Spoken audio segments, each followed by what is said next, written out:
Hey everyone, I'm Megyn Kelly. Welcome to the Megyn Kelly Show and today's AM bonus episode, the ramifications of Trump's executive order defending women from gender ideology extremism and restoring biological truth to the federal government are being celebrated all over the country and certainly right here at the MK Show. Female prisoners also have reason to celebrate. Men cannot be housed in female prisons any longer. And thank God. Because one journalist recently detailed a shocking story of one female inmate's journey and trial over being housed with men, and it completely underscores how just and needed Trump's order was and how disgusting Obama, Biden, and Harris were in insisting that this be allowed to happen. Maddy Kearns is associate editor now at the Free Press, and she joins me now. Don't miss a moment. Subscribe to this show on YouTube and follow me on Insta, Facebook, and X. Some therapists say that debt can make people feel desperate and helpless. It can ruin your sleep, creep into your relationships. It can wreck happiness. But there are ways to get help. Let me tell you about Done with Debt. They have aggressive new strategies to end your debt fast. Done with Debt stands between you and the bill collectors. They tirelessly negotiate to slash balances, eliminate interest, and stop the crushing penalties, all without loans or bankruptcy. Done with Debt has one goal: to wipe out your debt for good. Before you even consider making another payment, consider a visit to donewithdebt.com. Speak with one of their strategists for free and tell them I sent you.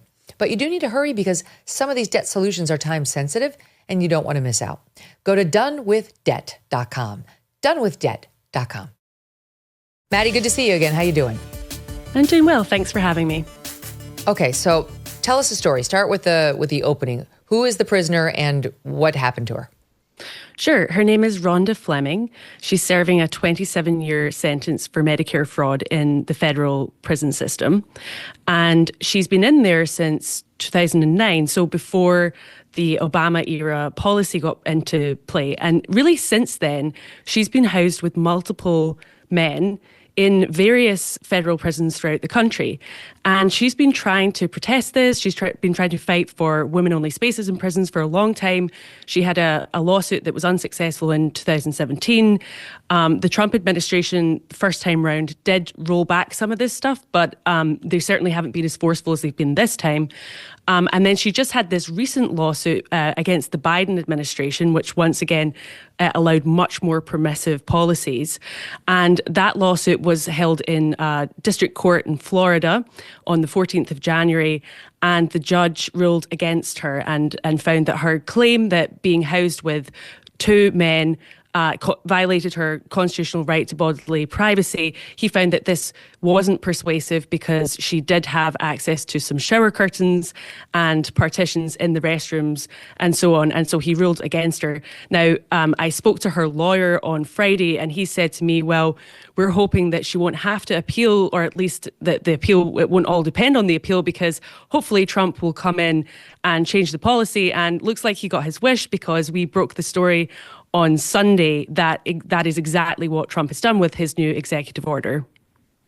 So who was defending the lawsuit? The Bureau of Prisons, the Federal Bureau of Prisons? That's right. So it was Erica Strong was the warden at Tallahassee, the federal prison in Tallahassee, and she was in her official capacity as a representative for the Federal Bureau of Prisons. So it was a lawsuit against the Federal Bureau of Prisons. And so was it the feds, was it the DOJ representing the Federal Bureau of Prisons? Yeah, so it's exactly, it goes up to the DOJ, and so this was a policy from the top down. So it started under Obama in 2012. The Department of Justice under Obama issued this transgender prisoners offender manual, and in that they said, we don't have to base this on sex. We can base this on gender identity, and that's regardless of what they called quote unquote genital status, if you can believe that. Oh boy. And so that obviously just resulted in men who hadn't even undergone hormone treatment necessarily, or even surgeries, being housed in women's prisons. And I should say, Megyn, it's not just men, it's men who are criminals. And according to the Bureau of Prisons' own data, half of these men in women's prisons are sex offenders. So it's it's really just a recipe for disaster. Mm-hmm. And there have been cases of assault and rape. Yes, there have. There was there's a case in California just now. So California, this is talking about the state prison system. So they've got their own laws. And they have essentially a self-ID law, which just allows any prisoner, any male prisoner, to just declare themselves a woman, and then they are entitled, and the entitlement is a big problem here. They're entitled to be housed in a women's prison. And there was a really terrible case of a man who allegedly raped and impregnated fellow inmates. There's a lawsuit going forward just now represented by the Women's Liberation Front. They're a radical feminist organisation who are opposing this, and they're hoping that they can get all the way through with this, and because ideally this would eventually go to the Supreme Court, because at the moment Trump's executive order affects the federal prison system, but federal prisons there's only 29 of these are federal prisons. The rest are 143 state prisons, and they can really do what they like, as we're seeing in California with these really quite devastating consequences. And even at the federal level, if we don't get a Supreme Court ruling or a ruling from a higher court, it could just get reversed under the next president unless Trump changes the law, which hopefully he will. He's got 4 years. I mean, this was an immediate way to address the issue. And, I think there actually is public support now to stop this. If you look at the latest polls, they're overwhelmingly on the side of reason, even amongst Democrats.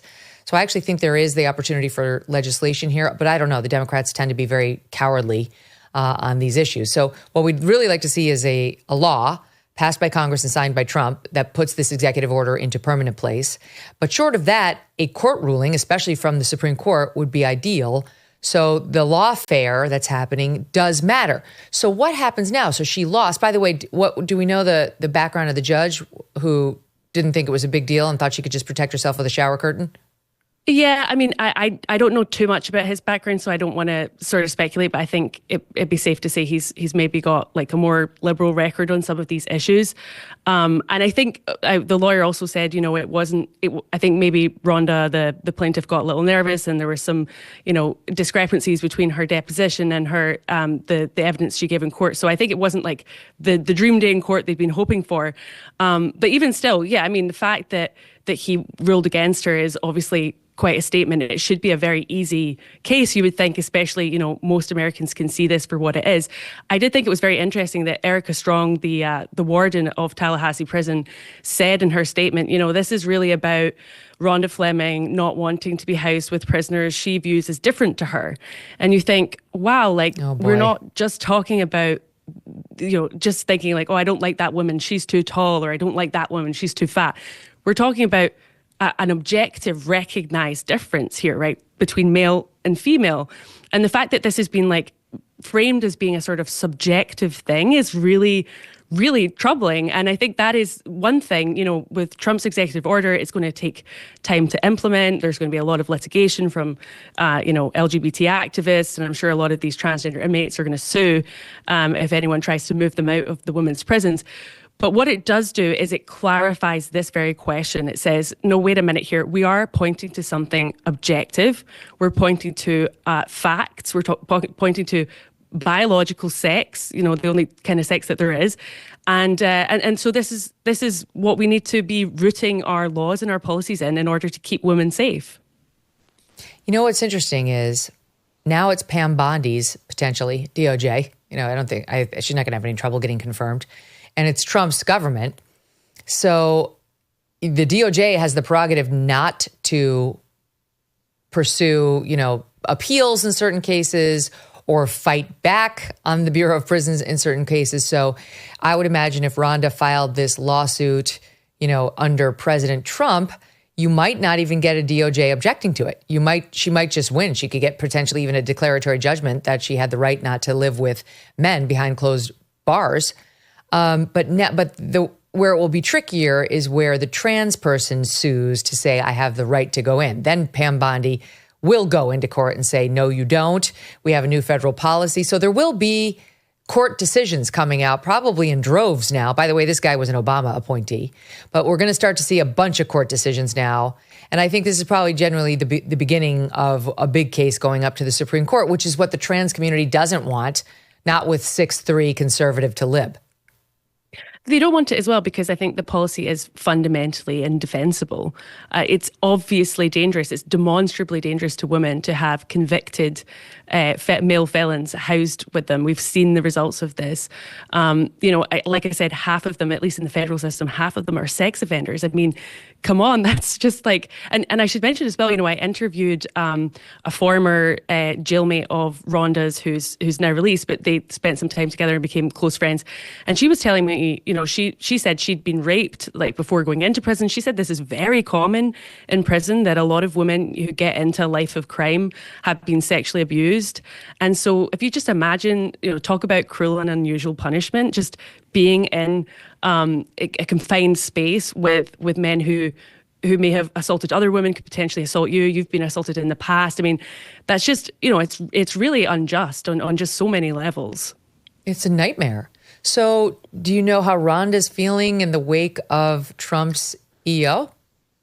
Well, it was very, very difficult to get in contact with Ronda. As you might imagine, the prison weren't all that keen on her talking to journalists. I did manage to speak to her. I won't say how exactly, but I wasn't able to consult with her after the trial. But I know that her lawyer is thrilled at this result. Not the result of the case, of course, but thrilled with Trump's policy. And I think it certainly is a morale boost for a lot of women who have been trying to fight about this for years. And I think the other thing as well is, the American public have really woken up to this issue in a big way. But actually prisons is a fairly, it's fairly small fish to a lot of people because, they're thinking about sports, they're thinking about what's going on with children.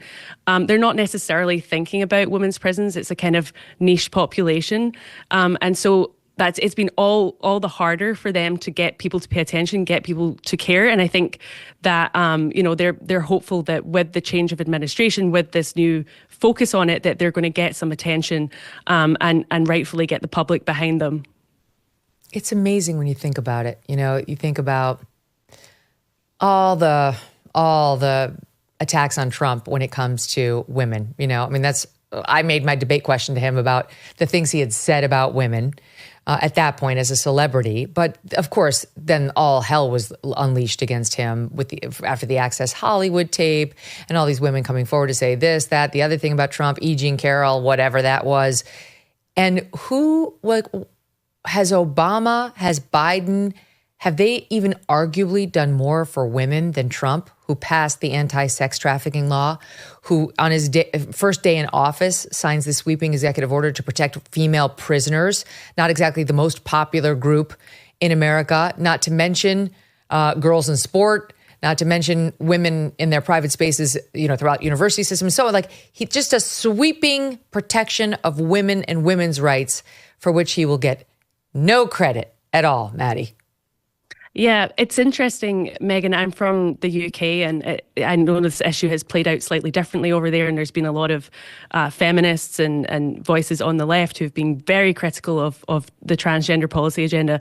And a lot of them are saying, they don't particularly like Trump, but they're saying, you've got to hand it to him. Like, where was our side when we needed them? Like, it's really been him that's delivered this and protected women, and unexpectedly perhaps, or ironically even, but you're right. I mean, it's kind of, the results do speak for themselves, and it's hard to imagine how that executive order could have been written more strongly or more clearly.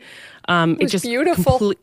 It just completely made it, that look, we're going to talk about sex. That's what our policies and our laws should be rooted in. We're not even going to waste ink on this gender identity stuff. It's just not relevant. It's not relevant to what we're dealing with. We're dealing with women's sex-based rights, women's sex-based protections, and we are going to uphold that. And I think it was, like I say, a big morale boost for a lot of women, not just in the United States, but everywhere. Yes, you could see, we talked about how it was May Mailman of the Independent Women's Forum who drafted that with the help of a lot of others. And, even before May got to it, it's just there's so many women and others, I'm thinking about Billboard Chris, who have spent large portions of their past 10 years fighting against this insanity. And even, I think about Kelly J. Keane, who's got, all the merch like woman, adult, human, female, which is exactly the definition used by Trump's EO. Like everyone just had a hand in it. I can see the fingerprints of so many women fighters in this EO, which is going to change women's lives for the better. Eventually, I have no doubt we'll get to the children. He didn't start with that, which is the procedures for the children. But the polls are showing that the American populace, including Democrats, are against puberty blockers for children too. So we're winning. We're winning on all of this. And if we can win with prisoners who, again, with all due respect to Ronda, are not the most popular crowd, as you say, it's a smaller crowd and it's not the most popular crowd because they're lawbreakers, then we can definitely eventually win with kids. I'll give you the last word on it, Maddy. Yeah, no, I think that's exactly right. I've been reporting on this since 2018, and it's actually amazing just how far it's come in terms of public awareness, in terms of, people just having the confidence to say, actually, heck, I'm going to use sex-based language. I mean, I know you had this moment yourself, Megyn, where you just thought, you know what? Game's over. I played nice. It didn't work out. I'm just going to say what I think. And I think that has been so powerful. And so many people now are just free and feel free to speak the truth. And that in itself just changes a lot of minds. Oh, it's true women's liberation. Maddy Kearns, a pleasure to see you. I hope you come back on soon. Thanks so much, Megyn. All right, all the best. And we are back next with Ruthless. Don't miss the fellas. See you then. Increased tariffs on our trade partners, tax cuts, and regulation changes. There's a reason why gold is a diversification tactic now more than ever. Birch Gold is releasing their ultimate guide for gold in the Trump era with a foreword by Donald Trump Jr.